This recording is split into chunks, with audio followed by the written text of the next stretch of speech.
Arrête d'être spectateur de ta vie et deviens acteur de ta vie. On en parle tout de suite. Le constat, je l'ai fait le matin de mes 50 ans. Oh, je me rappelle comme si c'était hier, ça m'a pas pris bien longtemps. Ça a été brutal, chamboulant, violent parfois même. J'ai regardé derrière, j'ai regardé devant.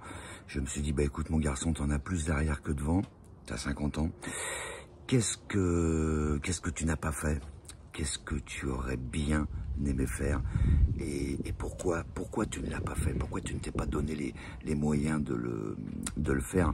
Pourquoi tu ne t'es pas donné peut-être les bonnes priorités?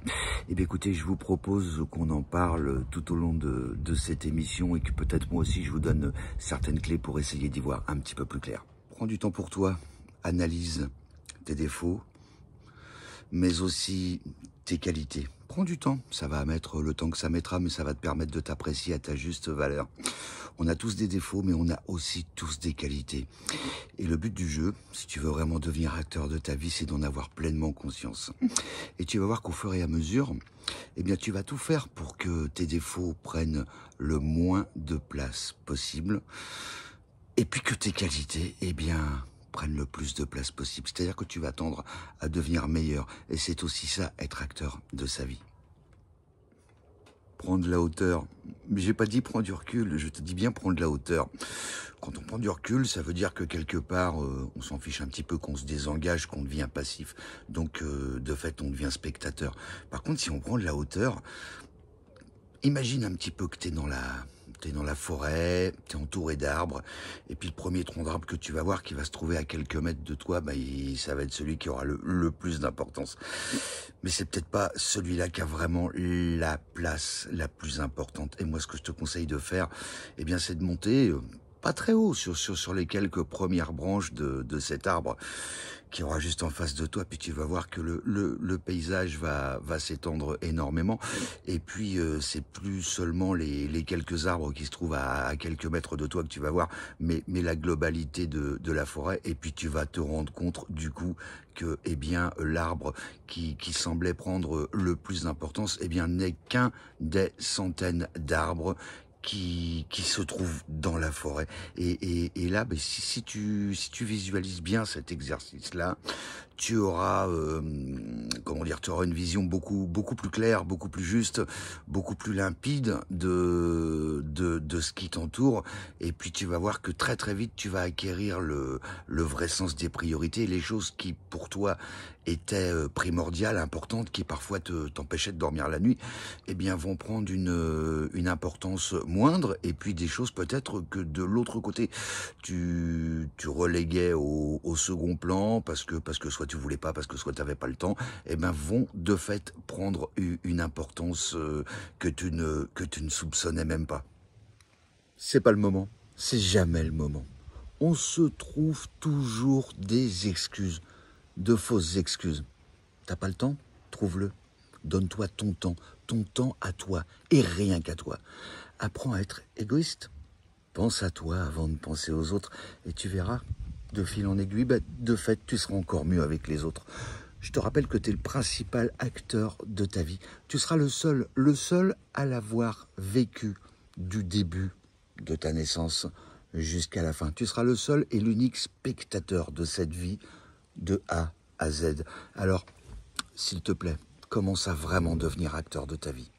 Ose faire les choses. Dans la vie, on regrette beaucoup plus souvent ce que l'on n'a pas fait que ce que l'on a fait. Faire quelque chose qui te tient à cœur. Oser aller au bout des choses. Oser prendre une nouvelle loi professionnelle, en accord avec toi-même. Oser se lancer pourquoi pas, de nouveaux défis. Oser dire « je t'aime » à quelqu'un. Même si vous n'atteignez pas votre but, au moins vous ne vivrez pas avec l'éternel regret de vous dire « tiens, si j'avais osé dire ça, ou si j'avais osé faire ça ». Vous n'avez pas atteint votre but, peut-être l'atteindrez-vous, mais au moins vous ne vivrez jamais, au grand jamais, avec de tels regrets. Rappelez-vous, on regrette toujours plus souvent ce qu'on n'a pas fait que ce qu'on a fait. Apprends à dire non.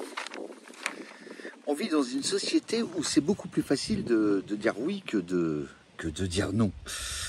Tu dis oui parce que tu n'oses pas, parce que tu as peur de blesser l'autre, parce que tu t'interdis de dire non parce que ce ne serait pas politiquement correct, parce que tu as peur d'être jugé par les autres. Alors si ce n'est pas en adéquation avec toi-même, eh bien, s'il te plaît, ose dire non, puisque dire non, apprendre à dire non, savoir dire non, ça aussi c'est être acteur de sa vie. Cultive le « je veux » plutôt que le « je dois ».